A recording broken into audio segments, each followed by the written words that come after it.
ब्रह्ममुरारिसुरार्चितलिङ्गं निर्मलभासितशोभितलिङ्गम्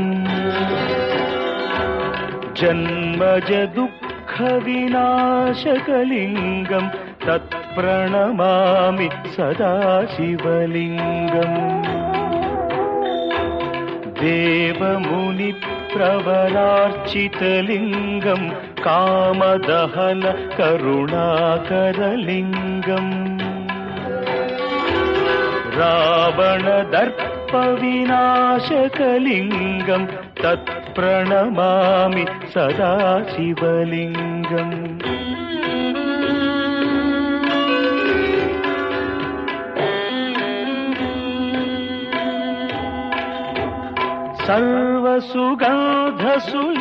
सर्वसुगन्धसुलेपितलिङ्गं बुद्धिविवर्धनकारणलिङ्गं सिद्धसुरासुरवन्दितलिङ्गं तत्प्रणमामि सदा शिवलिङ्गं कनकमहामणिभूषितलिङ्गं फणिपतिवेष्टितशोभितलिङ्गम्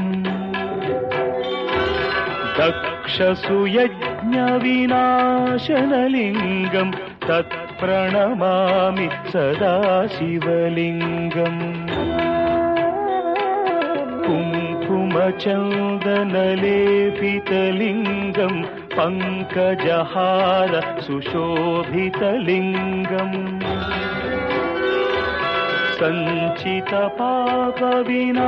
सञ्चितपापविनाशनलिङ्गं तत्प्रणमामि सदा शिवलिङ्गम्